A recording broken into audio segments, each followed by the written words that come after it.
सङ्काशं काश्यपेयं महाद्युतिं तमोरि सर्वपापघ्नं प्रणतोऽस्मि दिवाकरम्।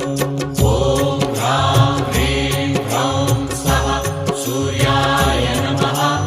ॐ ह्रां ह्रीं ह्रौं स्वः सूर्याय नमः।